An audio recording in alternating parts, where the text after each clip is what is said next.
공포 영화의 주인공, 차가운 심해를 지배하는 거인으로 불리우는 이들입니다. 낙지와 오징어, 사람의 손바닥만한 크기에서 돛단배의 크기에 이르기까지 빠르고 공격적이며 면도날처럼 날카로운 촉수를 가지고 있으며 생선을 갈갈이 찢을 수 있는 부리를 소유하고 있습니다. 사람과 보트를 공격한 적도 있으며 환상 속으로 여러 번을 이끈 적도 있습니다. 그러나 신화는 아닙니다. 사실입니다. 바다 동물 중에서 널리 알려지지 않은 동물 중 공포를 조장하는 것이 바로 거대한 오징어입니다. 바다 괴물 중 고대 그리스부터 19세기 이르기까지 거대한 오징어의 존재는 신화로 여겨져 왔습니다. 하지만 거대한 오징어는 신화가 아니라 실존합니다. 최근 2년간 찾아다녔습니다.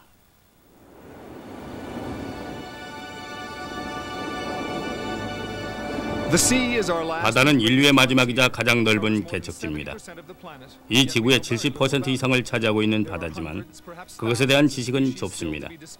수백만, 수천 종의 생물이 미발견체로 있습니다. 수천 년간 인간이 꿈꿔왔던 생명체들이 있습니다. 어떤 이는 바다를 공포의 계기의 장소로 보지만 전 늘 환상의 나라라 여겼습니다. 몇 년간 운이 좋게 저는 아름다운 생물들과 세계 각국의 고지에서 같은 수영을 했습니다. 태평양 개구리 물고기처럼 인상적이고도 믿기 어려운 것을 봤습니다. 바닥을 기는 가오리와도 같이 헤엄쳐봤고 전투기처럼 비행하는 것과도 헤엄쳐봤습니다.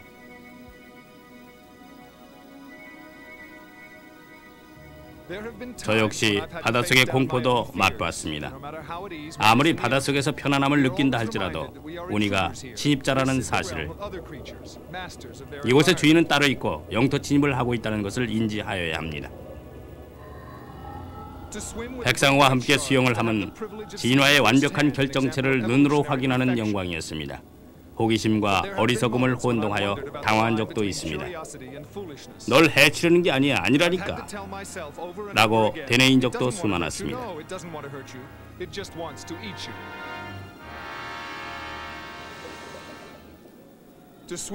바닷속에서 가장 거구이 물고기인 상어 고래와의 헤엄은 자연의 장엄함에 감사를 느끼는 마음을 갖게 됩니다.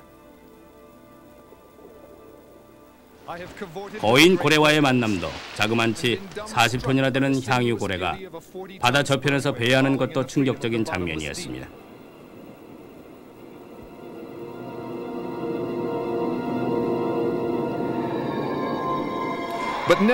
하지만 단 한 번도 거대한 끔찍한 괴물이라고 일컬어지는 알케스토스틱스 거대한 오징어는 보지 못했습니다. 신화가 아니라 사실이었습니다. 몇 년 전 40피트짜리가 잡혔습니다.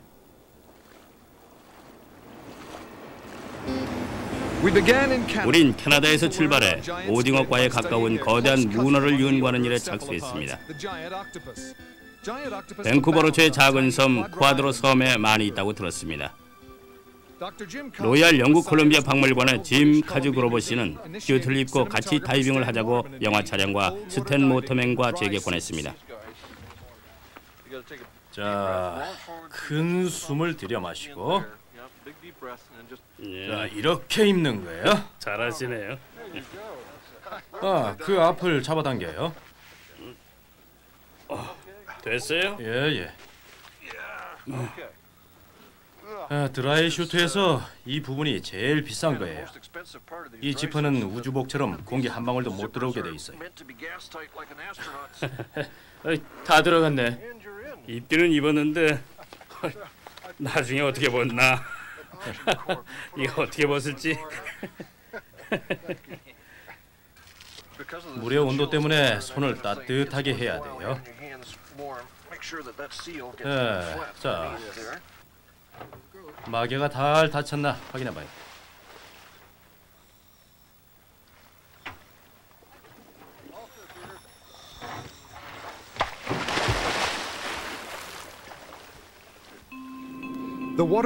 물의 온도는 40도였습니다. 드라이 슈트가 아니었으면 얼어 죽기 십상이었죠. 하지만 한 번도 보지 못한 고디운 장면에 주의 생각은 떨쳐버릴 수가 있었습니다. 이것은 열대지방은 아니었습니다. 산호도 열대 물고기 때도 없었습니다. 하지만 추운 환경에 적응을 한 말미잘, 그리고 다리 사이에 괴를 끌어안은 큰 불가사리도 있었습니다.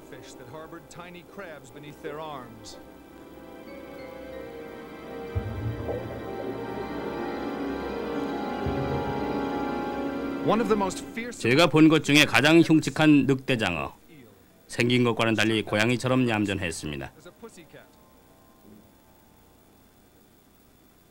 짐이 미쳤다고 생각했으나 그런 이 장어들이 처음엔 착하고 다정하다는 걸 알고 있었나 봅니다. 위험성은 없었습니다.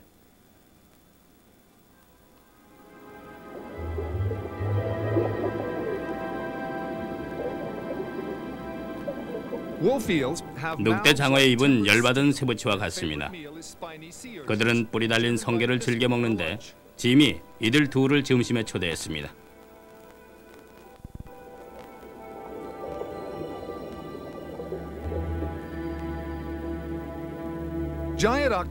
거대한 문어는 한 촉수에서 다른 촉수까지 30피트나 자랄 수 있습니다. 100파운드나 나가죠. 오징어와 마찬가지로 강력한 흡반을 자랑합니다. 그리고 먹이를 죽이고 으깨서 먹을 수 있는 날카로운 부리도 있습니다. 하지만 친구 오징어와는 달리 수줍음을 타기로 유명합니다. 어두운 곳을 좋아하며 짐과 같은 전문가만이 어디를 어떻게 찾아야 되는지를 알고 있습니다. 여러 굴을 뒤졌으나 실패했습니다. 그러다 흔적을 발견했죠. 촉수. 문어를 잡아 끌 수 없습니다. 건드렸다면 굴 속으로 웅크리고 들어갈 것이며 힘은 남자보다 훨씬 세니까요. 짐이 묽은 액체를 뿌렸습니다. 위험성이 있는 게 아니라 문어가 성이 나서 나오게끔 유도를 하는 것이었죠. 나오기 시작했습니다. 성질이 있는 대로 단 한 50파운드짜리에 10 내지 12피트 크기의 문어가.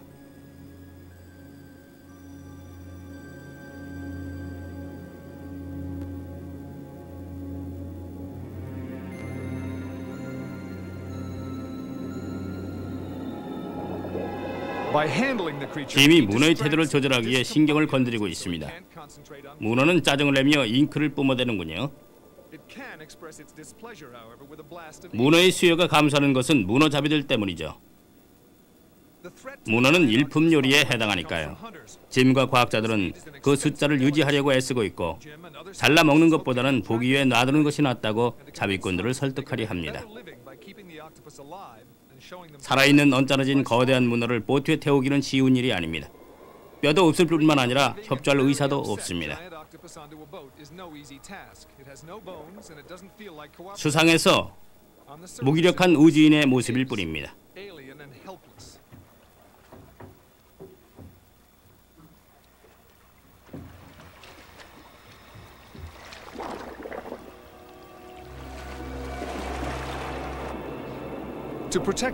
짐은 문어에게 부상을 안 입히기 위해 채집용 가방에 넣었습니다. 치약을 다시 튜브에 넣는 것보다 어렵습니다. 자, 별로 어렵지 않았죠?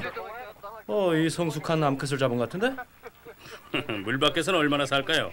꽤 오래 살죠. 몇 시간은 걷더네요. 정말이요? 많은 물속에 잠겨두면 안 돼요. 물속에서만 산소를 찾아 곧 굳어버리죠. 말라 있으면 물기만 조금 묻혀주면 돼요. 그녀는 몇 분만 참으면 돼요. 성별 검사와 실험 몇 가지를 금방 해서 다시 집으로 보내야죠. 자, 다음 단계는 어디 있는지를 알 수 있게 그녀에게 수신기를 다는 것인데, 이건 피터슨 디스크라 불리는 것인데 피는 5센트짜리죠. 피부 조직을 상하지 않게 부착을 해야 하는데 자네는 여기서 날 도와줘요. 그녀가 불편함을 느끼나요? 내 손이 따뜻하기 때문에 그건 불편할 겁니다. 그렇군요. 아유, 저 붙은 것 같은데요? 예? 붙은 것 같아요. 됐어요. 잘했어. 이걸로 상처는 안 입어야 되는데. 4개의 흙반 사이에 끼워놨기 때문에 걸리적거리지 않고 자유로 움직일 수 있을 겁니다. 물론 자기 피부에 뭔가 찝찝한 게 있다는 것은 느끼겠지만 핀이 흙반을 찌르진 않을 겁니다. 자, 이것을 가방에 도로 넣어서 풀어줘야지. 자, 넘어봅시다. 예, 그럽시다. 어디 자, 보자. 자, 나머지는 쓱 밀어넣고. 오케이. 그녀를 다시 물속으로 넣어주었습니다. 조금 혼란스러워하며 상처 없이 가방에서 미끄러져 나왔습니다. 우린 며칠간 문어와 헤엄을 즐겼는데 드라이 슈트가 여간 우리를 곤욕스럽게 하는 것이 아니었습니다. 급속 부상을 할 수 있는 공기 포켓이 있어 몸을 가누기가 힘들었습니다. 그리고 한 번에 16노트나 되는 물살이 있어 우리를 날려버릴 수 있는 기후도 만만치만은 않았습니다. 그러나 기후에 관계없이 갈 때는 들어갔습니다.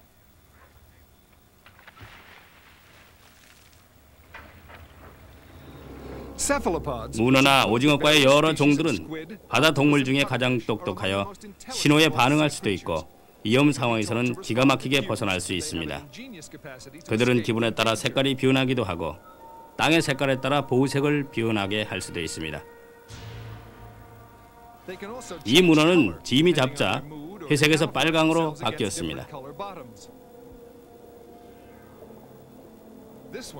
마치 어린아이가 어른의 눈길을 눈치 보며 피해가듯 곧이어 이 문어는 보호색을 띠며 너무 많이 주어진 관심에 수줍은 듯이 기어나갔습니다.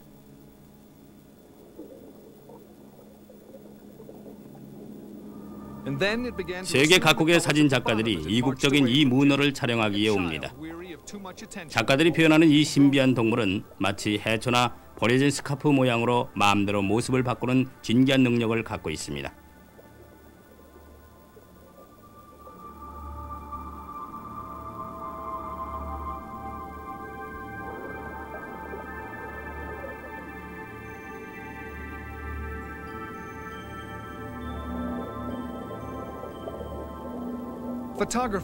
밴쿠버 지역에서는 이 문어만이 살고 있는 게 아닙니다. 이 차가운 심해에는 거대한 오징어도 살고 있답니다. 짐은 자기가 아끼는 견본을 자랑하는 걸 잊지 않았습니다. 짐, 이건 그 유명한 이름의 거대한 오징어인데 말이죠. 알케스트 스틱스, 거대한 오징어라고 부르기에 적당한 크기의 오징어라고 봐야 될 것 같습니까? 더 큰 게 있나요? 어떻게 생각하십니까? 네, 이건 아주 거대한 오징어의 친척벌레입니다. 아주 심해서 건진 거죠. 우리 박물관에 소장 중인 2개의 견본 중에 하나인데 물가로 밀려온 것을 건진 겁니다.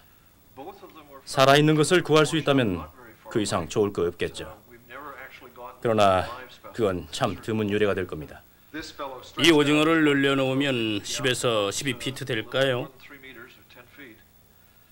네, 약 한 7피트 될 겁니다.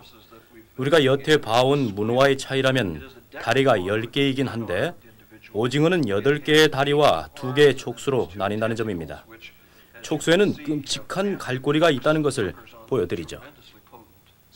이것으로 먹이를 잡는다는 거죠. 사나워 보이는 동물처럼 보이는 이유가 여기 있겠네요. 그래요. 잡힌 먹이를 절대로 놓치는 법이 없죠. 이 오징어가 그럼 뭘 먹고 사나요? 우리가 흙반에 붙은 찌꺼기를 보고 추측하건대 생선을 먹는 건 알지만 그 외에 또 뭘 먹는지 몰라요. 예. 우리가 아는 건 신속하고 공격적이고 거칠고 사납다는 사실밖에 모르는 건가요?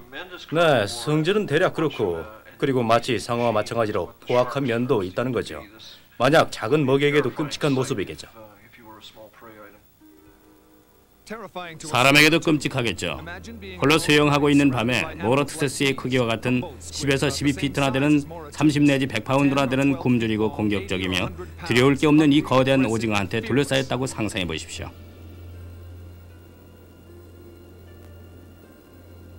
70파운드 참치를 넣고 서로 격투를 벌일 때 되면 마치 거대한 불빛이 번쩍거리듯 발광을 합니다. 촉수로 죽이고 갈고리로 찢어서 살점을 날카로운 부리 속으로 쳐넣습니다. 마침내 카메라의 불빛에 성가시게 느껴진 그들은 어둠 속으로 모습을 숨긴 채 기다립니다.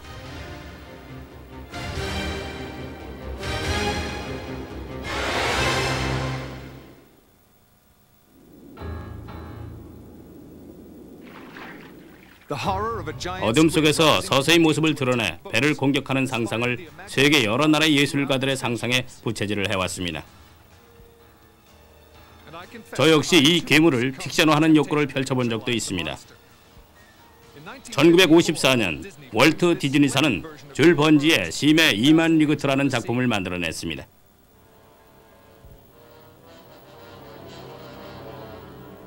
뱃머리가 거대한 오징어입니다, 선장님!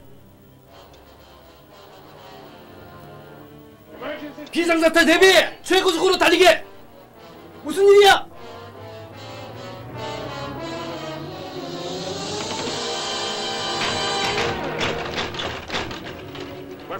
배를 올리게! 무슨 일이야?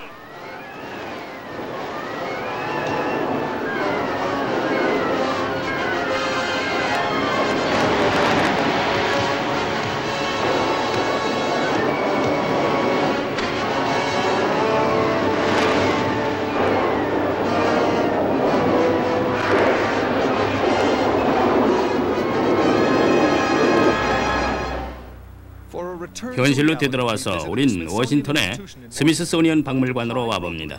거대한 오징어에 관한 권위자이신 클라이드 로퍼 박사는 아주 희귀한 알게스트 스틱스를 구경시켜 주셨습니다. 이 견본은 1981년 2월 매사추세츠의 팜섬에서 떠밀려 들어온 거대한 암컷입니다. 몸체는 약 6피트 정도며 머리는 2피트 정도입니다. 촉수는 떠밀려 오는 동안 아마도 떨어져 나간 모양입니다. 하지만 추정하건대 약 32피트 정도 되리라 봅니다.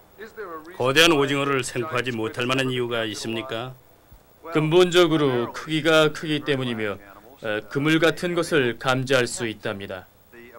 종래의 그물 같은 것은 이들이 쉽사리 인지해 몇 번의 움직임으로 그 지역에서 도망칠 수도 있습니다.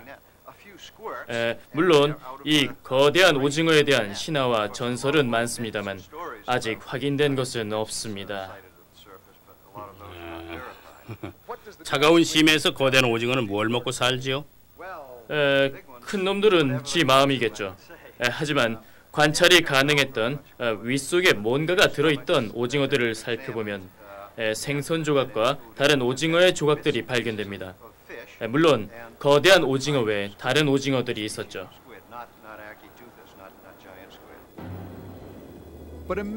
험블 오징어보다 몇 배나 큰 오징어가 생선 한 마리를 순식간에 갈갈이 찢어놓는 것을 한번 상상해 보십시오. 카메라에 대한 두려움도, 카메라맨을 보고서도 도망칠 생각도 안 합니다. 서리상에 남아있는 가장 큰 거대한 오징어는 60피트나 되며 과학자들은 이들이 70에서 80피트까지 자랄 수 있다고 믿습니다. 이들이 난장이처럼 보이게 하는 항유고래만이 거대한 오징어를 먹이로 합니다. 항유고래가 거대한 오징어를 먹습니까? 네, 그래요. 계절과 지역에 따라서는 향유고래가 유일하게 즐겨 먹는 게 오징어이기도 하죠. 큰 동물들 중에는 장소와 시간에 관계없이 점심 식사로 즐겨 먹죠. 많은 기록에 의하면 고래 윗속에 뭔가가 남아있어 연구를 계속해보면 대부분은 오징어가 들어있습니다.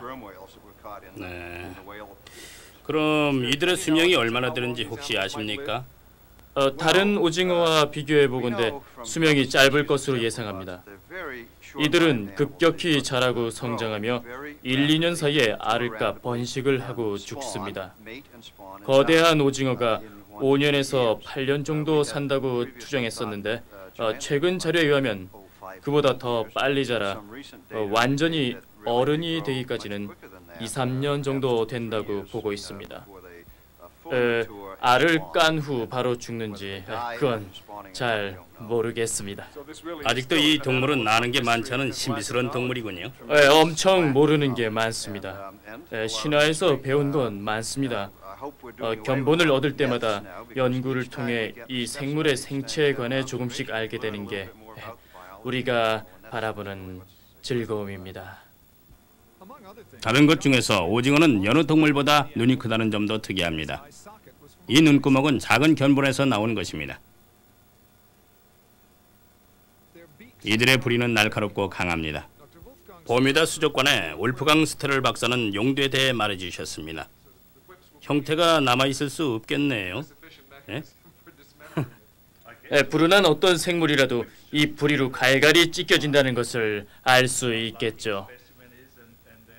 이게 4인치짜리라면 9인치짜리 부리를 보면 소름이 돋겠는데요.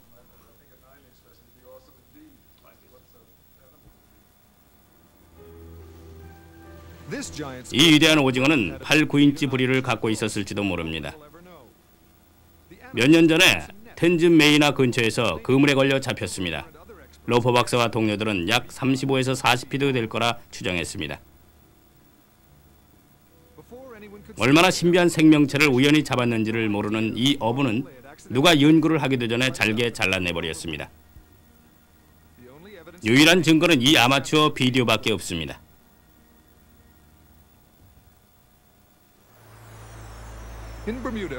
버뮤다에서 테치 터커와 저는 오징어를 찾으려고 수년간 해왔는데 이제 우린 저 반사경의 카메라를 사용해볼 예정입니다. 버뮤다 섬은 캐롤라이나에서 600마일 떨어진 대서양에 있는 화산섬입니다. 미끼와 저반사경만 있으면 됩니다. 미끼론 100g의 참치이건 고등어이건 간에 상관없습니다. 네, 그럼 오늘 참치를 잡으면 그걸 미끼로 쓰게 되나요? 우리가 먹어야죠. 이 카메라는 우리가 볼 수 없는 곳까지 볼 수 있다는데 어떤 점에서 그렇다는 겁니까? 저반사를 하는 특수 제작 카메라니까요. 불빛은 엄청나고 움직일 수 있는 카메라가 달려있죠. 저 아래는 칠흑 같은 어둠이에요. 평범한 카메라로 저 물속을 들여본다는 것은 우리가 우물 속을 쳐다보는 것과 마찬가지죠. 이 카메라는 아주 저반사를 하며 그림자나 뭐든 보이는 것 같으면 이 화학 불빛을 켜면 돼요. 바다 밑에 사는 생물들 눈에 익숙한 화학 불빛이기 때문에 생명체들에게 놀라움을 주지 않죠. 그렇군요. 깨서 흔들어라. 네, 유리관을 깨서 흔들어 쓰는 화학용품이죠. 아래 사는 생물들에게 익숙한 빛을 발산한다고요? 그래요. 카메라가 다 찍을 수 있을 정도로? 물론이죠. 시야 내로 들어오는 것은 모두 다. 아래로 내려가서 후크에다 그걸 달고 잡는다면 자비가 300배로 늘걸요? 얕은 물에서 저는 소위 오징어 카메라라 불리우는 것을 실험하기 위해 사전 조사를 했습니다. 2-3천 미터 아래에 오징어가 산다고 추정하니 이 카메라의 위치 조정이 걱정되고 그리고 그 먼 아래에서 보이는 오징어의 크기를 어떻게 측정하냐가 걱정됐습니다.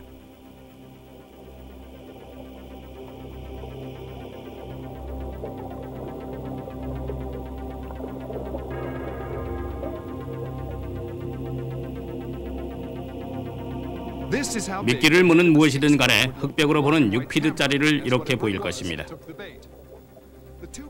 양옆에 있는 강력한 불빛은 동물을 쫓아내는 게 아니라 미끼 역할을 하는 것이었습니다.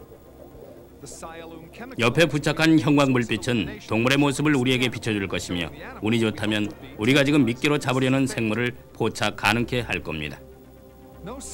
태양빛은 2000피트 아래로는 못 내려갑니다. 이 슈퍼불빛에 의존하는 길밖에 없습니다.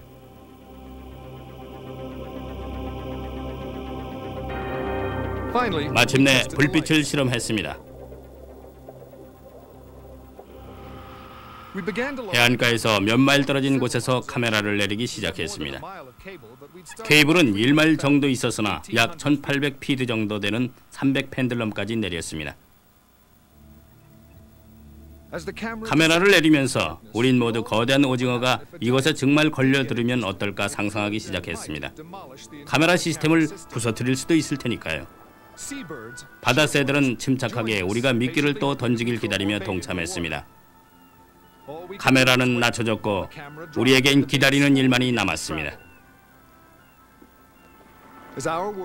우리에게 밤이 되자 연속되는 밤의 심해에서는 무슨 일이 일어날까 궁금해지기 시작했습니다. 오징어 카메라는 아무것도 보지를 못했습니다. 바로 어둠이 깔리기 직전까지는. 저기 있다. 저길 봐. 미끼로 오고 있어. 아니, 무슨 종류 상어지?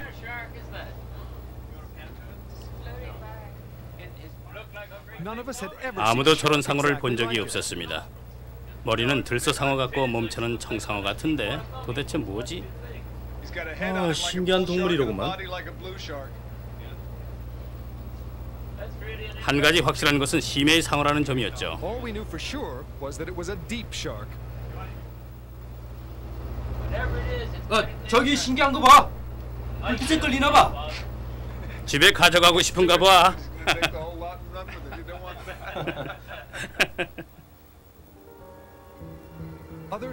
집에 가져가고 싶은가 봅니다. 그 후 몇 시간 동안 작은 생물들이 왔다 가곤 했습니다. 그러나 상어도 크기와 관계없이 오징어도 없었습니다. 다음 날 테디는 낚싯줄을 바다 아래에 던졌습니다.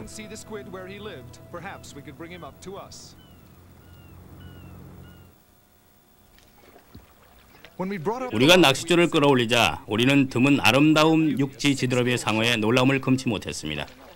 오, 아주 큰 놈이야. 본 것 중에서 제일 큰 것 같은데? 그래요. 제일 클 거야. 그래. 아니야, 두 번째로 커. 저걸 봐. 정말 멋있는데? 이런. 6개의 지느러미를 좀 보자고. 그래. 이야, 야, 자, 낚싯줄 가만히 잡아. 목이 엉키잖아. 조심해. 그래. 저기 뭔데 저놈이? 이 멋진 놈인데. 자, 잡아당겨. 오, 눈이 초록색이야. 멋있어. 아주 멋진 놈이야. 눈이 초록색인걸? 그래. 대부분의 상어는 5개의 지느러미가 있습니다. 바다 밑에서 사는 상어들만 6개의 지느러미를 가지고 있습니다. 닉 허천슨이 상어를 뱃머리로 유인해 왔습니다. 상처를 입히지 않고 놔줄 수 있도록 말입니다.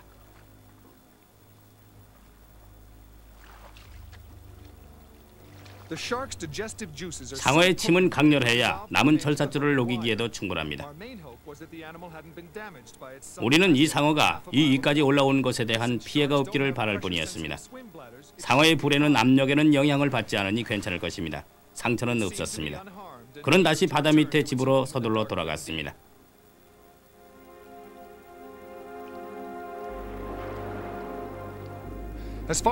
우리가 아는 한 이번이 6개의 지느러미 상어를 물가에서 처음으로 촬영한 셈이 됩니다.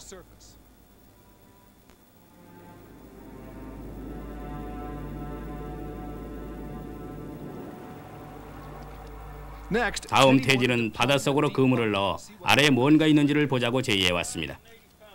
6,400피트로. 이걸로?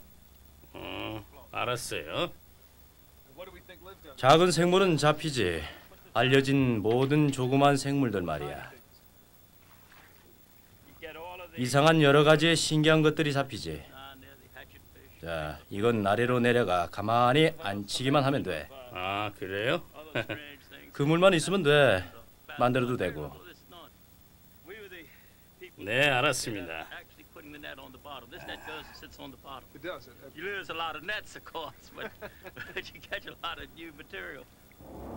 테디는 독학으로 알고 있으며 여느 과학자보다도 많이 알고 있습니다. 그는 미지에 대해 아는 것을 최고의 기쁨으로 여깁니다. 우리는 바다의 깊이에 대해서는 거의 아무것도 모르는 셈입니다. 과학자들이 추정하기에는 거대한 오징어는 1,000 내지 3,000피트 아래에 있을 것이라 합니다. 나머지는 미스테리로 남아있죠. 그물을 가라앉히는데 1시간, 올리는데도 1시간이 걸렸습니다. 저걸 봐. 저걸 보라고. 올라오고 있어. 야, 올라오라고. 머리 조심하고.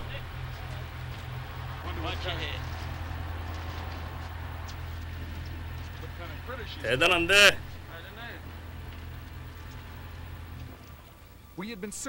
우린 거대한 생물체를 찾으러 나선 것이었지만 작은 아름다움의 극치를 맛보았습니다.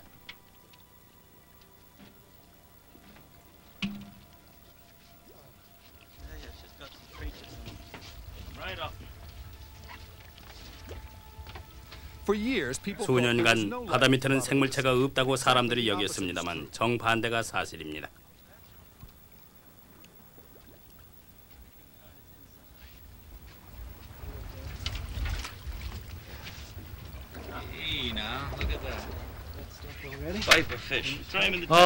파이퍼 피쉬야.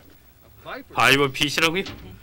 저 같으면 뭔진 몰랐을 거예요. 물에 넣어줘요. 아직 살아 있어요. 자, 저 탱크에다 넣어요. 이것 봐, 아름다워. 완전히 투명한 새우잖아. 이것도 완전히 투명해. 아, 그림자밖에 보이질 않네요.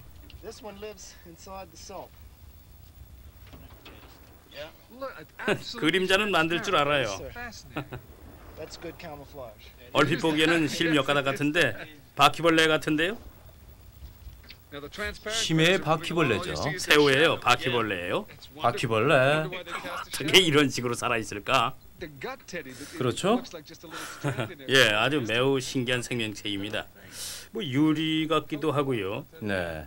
근데요, 저 수백만 년 전에는 해안가에서 살았다는데 이젠 바다 밑에 적응이 아주 돼 있나 봐요. 어떻게 생각하세요? 네, 잘 적응이 돼 있나 봐요. 예. 저 밑바닥에서 아주 행복한가 봐요. 그런데요. 자, 저렇게 투명한데 그림자가 생기다니요. 참. 그래도 기관도 있을 것은 다 있어요. 예. 저 보세요. 예. 여기 변형 동물이 보이죠? 예. 이게 바로 생물체 중 최하급인 것들이죠. 아, 그렇군요. 세포 덩어리에 불과하니까요. 예. 빨간 네. 새우도 예. 한 마리 있고 이런 것들이 전부 아래에 살죠. 네. 바퀴벌레가 이렇게 아름다운지 몰랐어요. 6,000피트 아래에서도 살고 있다니. 6,000에서 6,500피트 아래에서 바퀴벌레이건 새우의 천적이건 상관없습니다. 수광년 전에 공룡 폐의 유물을 보는 것이었습니다. 자연의 변화를 증언할 수 있는 살아있는 생물체인 것입니다. 밤이 되자 다른 생물들도 물 위로 뜨기 시작했습니다.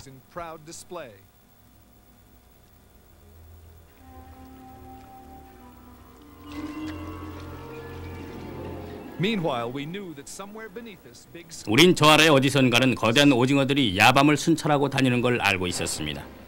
우리는 향유 고래가 살아있다는 것을 알기 때문에 거대한 오징어의 생존에 확신을 갖고 있을 수밖에 없었습니다.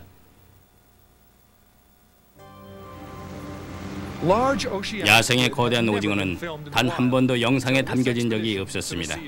퀼테스 바다로 우리의 항해가 있기 전까지는 말입니다.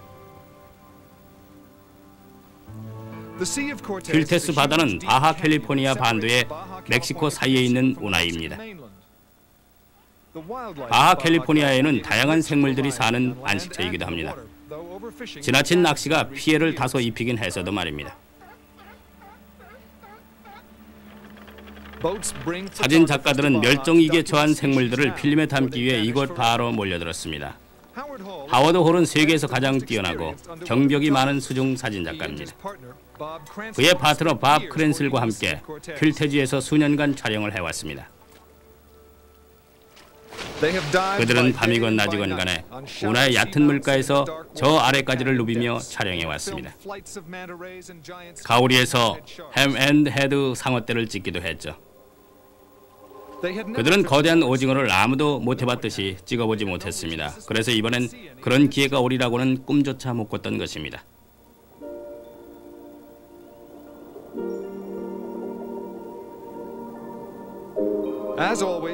여느 때와 마찬가지로 캘리포니아산 물개들이 마중을 나왔습니다.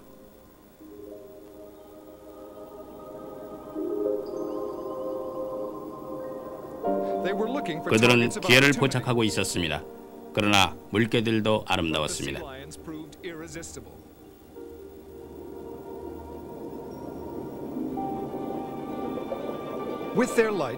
그들은 불빛을 가지고 케이블이 닿는 곳까지 갈 수 있었습니다. 어느 날 밤 험블 오징어를 잡는 어부들과 부딪히게 됐습니다.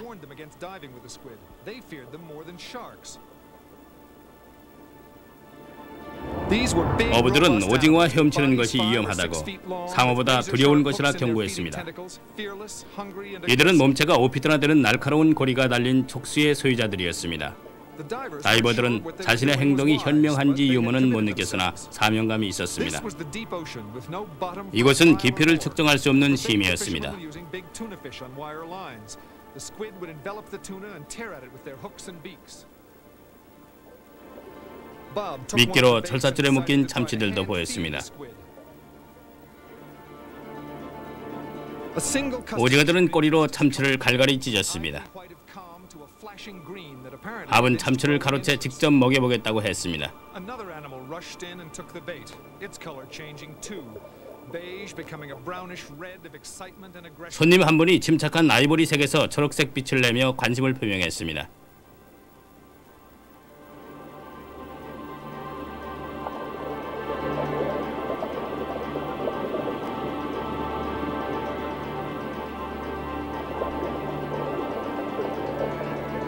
It never tried to attack 밥은 Bob, 공격하지는 but 않았으나 만지는 것을 싫어했습니다. perhaps spooked by how 하워드의 빛으로 겁을 먹어 암흑 속으로 사라졌습니다. Meanwhile, other squid were 다른 searching 오징어들은 other baits. 미끼를 향해 What would 힘차게 happen if you 움직였습니다. out here alone? Later, after the cameras 혼자 나온 인간에게 어떤 위험이 도사리고 있는가? filming without lights, 카메라가 he 없다면 suddenly 어떻게 felt himself 될까 being dragged 궁금했습니다. down. 3 squid had him. But by sheer luck they had grabbed breakaway gear, including a gold chain, and when at last he surfaced, he found his neck gashed by hooks and his chain and equipment gone. Another squid made a 밥에 run 미끼를 Bob's 먹으려고 flashing to 오징어 한 마리가 Bob 붉게 Hope 비운해서 thrust 주황빛을 forward 뿜으며 with 화를 powerful 냈습니다. tails that fed its fill. And then the divers decided not to push their luck.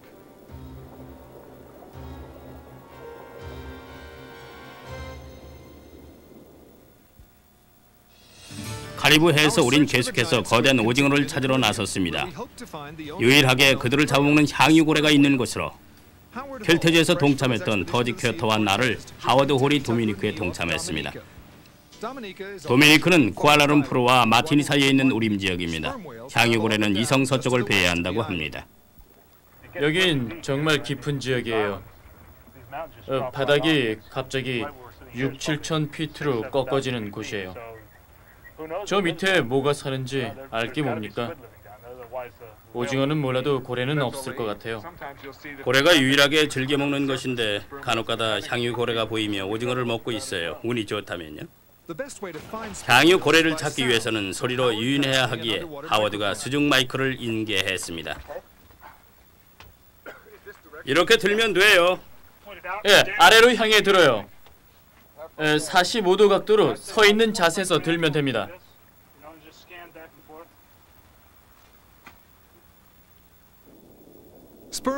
향유 고래는 찰칵 소리에 복잡한 메아리로 서로 교신합니다.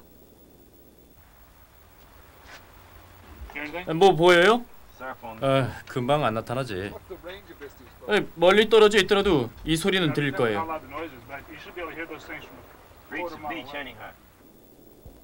난 계속 주위를 둘러보았습니다. 그러나 소리가 인간의 시력을 넘는 것이었습니다. 잠깐, 찰칵 소리가 나는 것 같아. 5번째 방향에서 오는 것 같아요.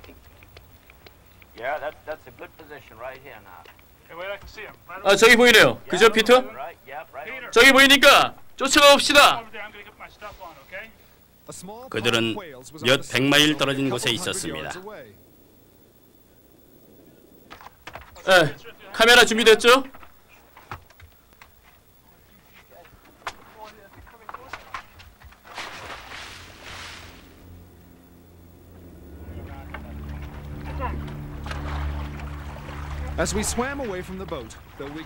우리가 수영을 하여 배로부터 150마일 떨어져서도 고래는 멀리 있었습니다. 우린 수중으로 들어가 소리의 흔적을 없앴습니다. 아직 보이지는 않았지만 소리는 들렸습니다.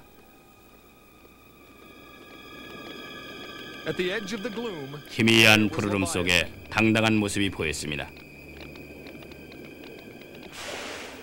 거의 움직이지 않은 채 우리를 인식하지 않고 두려워하지도 않았습니다. 다가서자 한 마리가 아니라 2마리 어미와 새끼가 보였습니다. 갑자기 어미가 우리의 존재 때문이 아니라 아래로 헤엄쳐 들어갔습니다.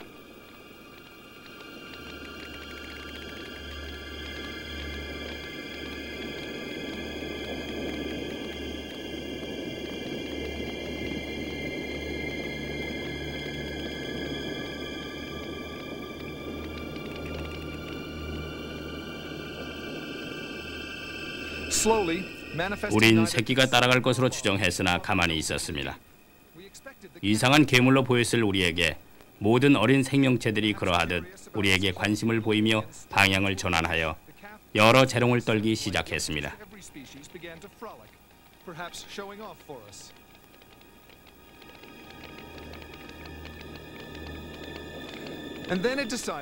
곧이어 엄마를 따라 꼬리를 치며 아래로 잠수하여 들어갔습니다.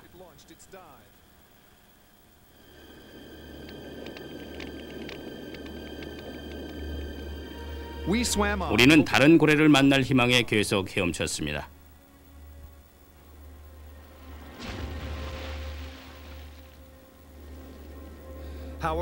하워드는 근방에 몇 마리가 있을 거라 했으며 역시 그가 옳았습니다.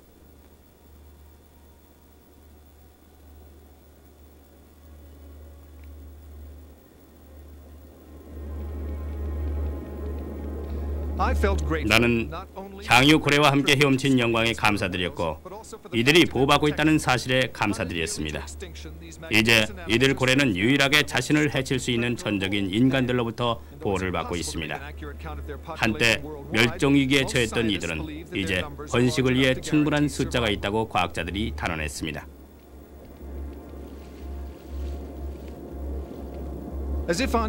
패거리의 마지막 고래를 아마 우리가 오랫동안 찾아다니던 그 거대한 오징어를 찾기 위해서 잠수를 했습니다. 하워드와 나는 보트로 돌아왔습니다. 지쳤지만 마음은 뛸 듯이 기뻤습니다. 테리 커터는 거대한 오징어를 최초로 잡은 사람입니다. 뭔가가 힘껏 당기기에 나도 열심히 당겼더니 큰 오징어였어요. 약 70피트 정도 될까 하는 거대한 오징어였죠. 네, 그럼 몸체는 한 25피트 되겠군요. 그렇죠. 긴 입술과 커다란 눈. 하마터면 내가 먹힐 뻔했다니까요. 물속에서 불쑥 나오면서 우리에게 물을 확 쏘는데 대형 펌프 같았어요. 한바탕 웃어 넘기고는 어찌 처리해야 될지 몰라 줄을 끌어서 배에 올리려고 하는데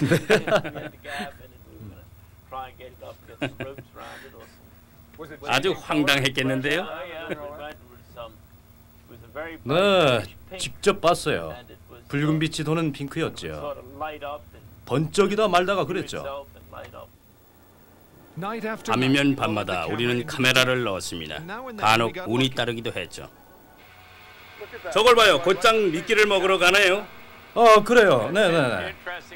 저렇게 미끼를 향하는 게 미소를 띈 것 같아요. 먹을까 갖고 놀까 하는데요. 먹이를 갖고 싶어 했으나 불빛을 꺼려 했습니다. 미끼와 비교해서 크기가 어느 정도라고 보입니까? 2, 3m요? 네, 그 정도. 예, 그럼 전체는 6 내지 8피트 되겠군요. 구별하기 어렵겠어요? 네, 여기서는 분간하기가 어렵지요. 주위의 물고기가 약 18인치였으니까요. 무척 구별하기 어렵죠. 작긴 했어도 공격적이었습니다. 오징어는 세계 각곳에서 삽니다. 그들은 자연의 아름다움과 신비 중에 하나죠. 언젠가는 누군가가 오징어를 산채로 필름에 담을 수 있을 것입니다. 그렇게 되면 발견은 지식의 문을 열게 되겠죠? 또한 세계의 마지막 미스터리가 풀린다는 점에서 무언가 허전하기도 하겠죠. 우리 상상력의 고삐 역할을 할 것들이 필요합니다. 알케투스덕스는 우리의 상상의 고삐를 틀어줄 남은 몇 개의 신비입니다. 거대한 오징어를 발견하면 기쁜 일이겠죠. 그러나 호기심의 세계는 그에 묻지 않습니다.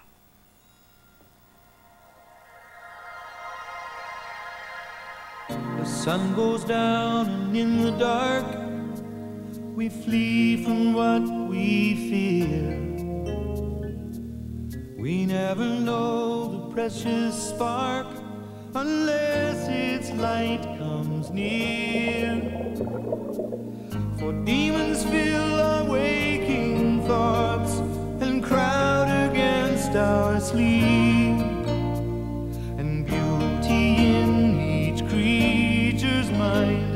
are phantoms of the deep, reaching arms and beating wings, so brief to live and die, like children all both great and small, but equal in the eye. The sea is like an inner space, so vast and dark and cold, like constellations in the night, like jewels of the soul. Some carry light and some are blind, and some are never seen, and whether they be flame or clay, they share one common dream. No living thing is set apart from all of turning time. The singing whale, the wizard's tale, the mystery sublime. We may never understand what other spirits know, like faces from the silent world, like jewels of the soul.